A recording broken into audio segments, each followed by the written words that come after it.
everyone, welcome to NCERT Easy Explanation.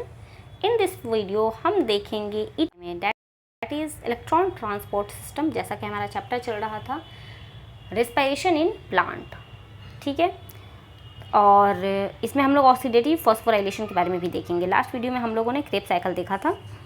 तो चलो the following step, देखो पहले ये वाला रिएक्शन, ये लाइन समझने से पहले आपको ये वाली बातें समझनी होंगी, ठीक है। एक्चुअली जो इलेक्ट्रॉन ट्रांसपोर्ट सिस्टम होता है ना, इसमें कॉम्प्लेक्सेस काम करते हैं, जिसमें 5 कॉम्प्लेक्सेस के नाम आपको पता होने चाहिए। कॉम्प्लेक्स 1 जिसको हम लोग NADH डिहाइड्रोजिनेज बोलते हैं। कॉम्प्लेक्स 2 है जिसको हम लोग सक्सीनेट डिहाइड्रोजिनेज बोलते हैं। कॉम्प्लेक्स 3 है जिसको हम लोग साइटोक्रोम BC1 बोलते हैं। कॉम्प्लेक्स 4 है जिसको हम लोग साइटोक्रोम C ऑक्सीडेज बोलते हैं। और लास्टली जो कॉम्प्लेक्स हमारा 5 है वो ATP सिंथेटेज होता है, ठीक है। तो ये 5 कॉम्प्लेक्सेस के नाम आपको पता होने चाहिए पहले।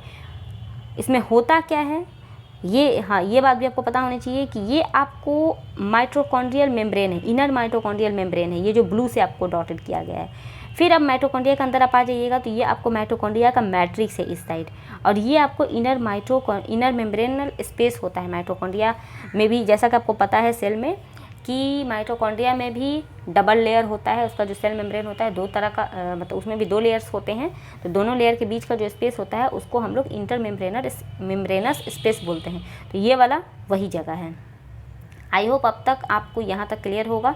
एक बार फिर से आपको बता दूं कि ये वाला पार्ट माइटोकॉन्ड्रिया का मैट्रिक्स है, ये वाला पार्ट आपको इंटर मेम्ब्रेनस स्पेस है, और ये वाला जो है वो माइटोकॉन्ड्रिया का मेम्ब्रेन है, इनर मेम्ब्रेन है, ठीक है। चलो एक बार लाइन बाय लाइन देखते हैं कि आखिर बोलना क्या चाह रहा है NCERT. The following step in the respiration process are to release and utilize energy store in the, देखो इतना मेहनत हम लोग इसीलिए कर रहे हैं ताकि हमको चाहिए एनर्जी, लेकिन और एनर्जी का करेंसी हमारे पास जो है हमारे बॉडी में वो ATP है, लेकिन ATP तो अभी हमें मिला नहीं है, तो अब वो बनाना पड़ेगा। पैसा तो तुमने अभी तुम्हारे पास है, दौलत है, सोना चांदी सब है, लेकिन तुम सोना चांदी खाओगे तो नहीं ना, तुम्हें तो वैसा पैसा चाहिए जो मार्केट में चलता हो। तो बॉडी को तो वैसी करेंसी चाहिए जो जिससे वो अपना काम निकाल सके। लेकिन अभी जो हमारे पास है वो NAD है, FADH2 है, ये सब चीज़ें हैं, लेकिन इन सब से हमारा काम नहीं होने वाला। तो इन सबको अब हमें खुदरा कराना है। सिंपल लेमैन लैंग्वेज में समझो कि जो ETS साइकिल होता है, ETS होता है इलेक्ट्रॉन ट्रांसपोर्ट सिस्टम होता है, वो उसको मैं खुदरा कराना बोलती हूँ कि अपनी लाइन हमारे पास जो एनर्जी है, बॉडी के पास जो एनर्जी है वो उसको खुदरा कराएगा यूज़ करने के लिए, ठीक है। चलो खुदरा कराते हैं। अब जाहिर सी बात है खुदरा कराओगे तो ऐसे ही तो कोई देता नहीं है, आजकल चेंज मिलते कहाँ हैं, मिलेगा नहीं। तो चलो चेंज कराने का स्टेप देखते हैं। तो स्टेप ये है कि they are oxidise through the electron transport, इसको हमको इन दोनों को, ये तो रिड्यूस होके मिला है ना, अब इन सबको ऑक्सीडाइज करवाना पड़ेगा। उसके लिए हमको इलेक्ट्रॉन ट्रांसपोर्ट सिस्टम में जाना पड़ेगा, जहाँ पे इलेक्ट्रॉन पास होगा, फिर ऑक्सीजन का वहाँ पे यूज़ होगा, फिर वाटर का फॉर्मेशन होगा, और इस तरह से फिर हमें ATP मिलेगा। द मेटाबॉलिक पाथवे, ये जो मेटाबॉलिक पाथवे होता है थ्रू विच द इलेक्ट्रॉन, जिससे इलेक्ट्रॉन पास करता है एक कैरियर से दूसरे कैरियर, उसी को हम लोग इलेक्ट्रॉन ट्रांसपोर्ट सिस्टम बोलते हैं। जैसा कि मैंने अभी आपको बताया कि इलेक्ट्रॉन ट्रांसपोर्ट सिस्टम में 5 ठो आपको फैक्टर्स पता होने चाहिए, 5 ठो आपको कैरियर पता होने चाहिए। तो वो पांचों के पास जिस तरह से इलेक्ट्रॉन पार करेगा ना, तो उसी को हम लोग इलेक्ट्रॉन ट्रांसपोर्ट सिस्टम बोलते हैं। And it is present in the, ये कहाँ पे होता है, इनर माइटोकॉन्ड्रियल मेम्ब्रेन के ऊपर ये चीज़ें होती हैं। इलेक्ट्रॉन्स जो होता है वो फ्रॉम NAD, अब देखो यहाँ से अब कहानी स्टार्ट हो गई कि इलेक्ट्रॉन है, इलेक्ट्रॉन सबसे पहले कहाँ जाएगा, वो NAD+, देखो यहाँ पर है, NAD+ के पास जाएगा, वो उसको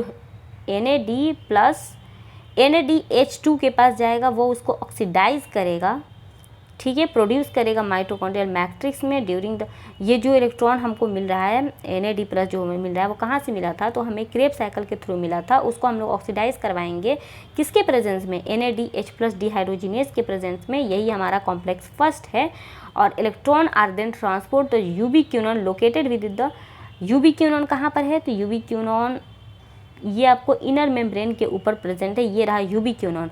तो ये हमारा हो जाएगा NADH2, ये हमारा हो गया ऑक्सीडाइज हुआ। तो यहाँ पे 2 इलेक्ट्रॉन, देखो यहाँ पे रिएक्शन को समझने की कोशिश करो, देखो हो क्या रहा है, 2 ठो यहाँ पे हाइड्रोजन था, यहाँ पे देखो 2 हाइड्रोजन है, ये दोनों हाइड्रोजन हटेगा तो 2 इलेक्ट्रॉन हमको मिलेगा। ये दोनों इलेक्ट्रॉन, 2 इलेक्ट्रॉन निकला तो ये ऑक्सीडाइज हो गया, ठीक है। ये दोनों इलेक्ट्रॉन फिर अब कैरियर के पास जाएगा, लास्टली वो यूबिक्विनोन के पास पहुंचेगा। यूबिक्विनोन क्या करेगा, also receive reducing equivalent via FADH2। यूबिक्विनोन सिर्फ इसी से इलेक्ट्रॉन नहीं लेता है, यूबिक्विनोन इससे भी इलेक्ट्रॉन लेता है। देखो कॉम्प्लेक्स सेकंड, जिसको हम लोग सक्सिनेट डिहाइड्रोजिनेज बोलते हैं, ये कॉम्प्लेक्स सेकंड जो होता है, ये वाला जो इलेक्ट्रॉन है, इससे भी लेगा और उससे भी लेगा। यहाँ पे देखो कॉमन रिएक्शन हो रहा है, यहाँ से एक इलेक्ट्रॉन इसके पास आया, एक इलेक्ट्रॉन इसके पास आया, एक इलेक्ट्रॉन इसके पास आया, ठीक है। यहाँ पे आएगा तो 2 जगह से यूबिक्विनोन इलेक्ट्रॉन को रिसीव कर रहा है, ठीक है।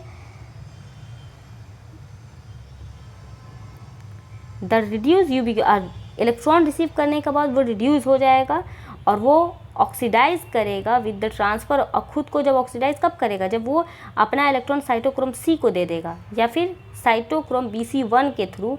साइटोक्रोम Bc1 कौन है, ये देखो साइटोक्रोम Bc1 ये है, ये इसके थ्रू अपना इलेक्ट्रॉन साइटोक्रोम C को देगा, ठीक है। ये रहा साइटोक्रोम C, ठीक है। जब साइटोक्रोम C के पास इलेक्ट्रॉन चला जाएगा तो अब क्या होगा कि जो साइटोक्रोम C है वो एक स्मॉल प्रोटीन है। ये बात याद रखना कि साइटोक्रोम C क्या है, तो ये एक स्मॉल प्रोटीन होता है जो अटैच होता है आउटर सरफेस ऑफ द, कहाँ पे, ये लाइन याद रखना, बहुत कंफ्यूज करता है ये, कि साइटोक्रोम C जो होता है ये एक स्मॉल प्रोटीन है जो कि outer surface of inner membrane, ये हमारा, मैंने अभी आपको शुरू में ही बताया कि ये जो ये वाला लाइन है, यानी कि ये जो स्काई कलर का जो आपको लाइन दिख रहा है, ये इनर माइटोकॉन्ड्रियल मेम्ब्रेन है।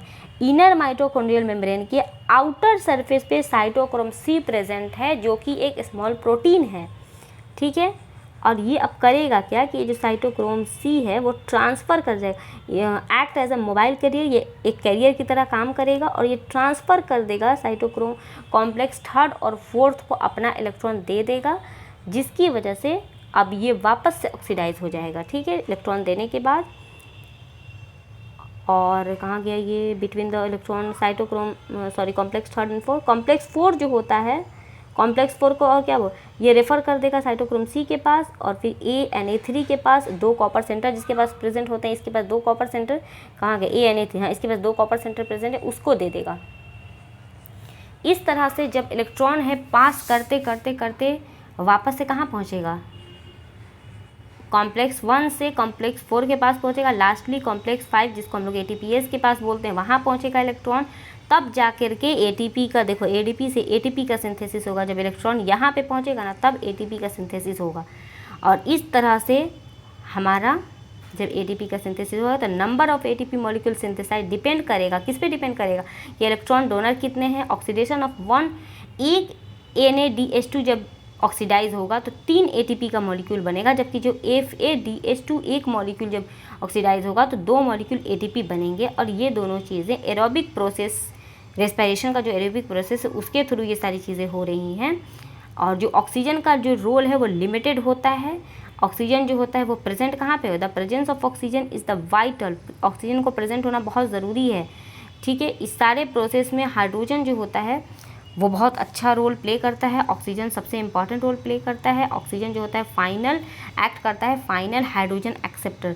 ऑक्सीजन जो होता है लास्टली ऑक्सीजन हाइड्रोजन को एक्सेप्ट करके वाटर में कन्वर्ट हो जाता है रिसीव करने के। अनलाइक फोटोफॉस्फोराइलेशन, फोटोफॉस्फोराइलेशन की तरह यहाँ नहीं होता है, जो लाइट एनर्जी की ज़रूरत यहाँ पे नहीं पड़ती है, यूटिलाइज करता है प्रोटॉन ग्रेडियंट वगैरह। और इस तरह से हमारा EDS कंप्लीट होता है। मिलते हैं नेक्स्ट वीडियो में।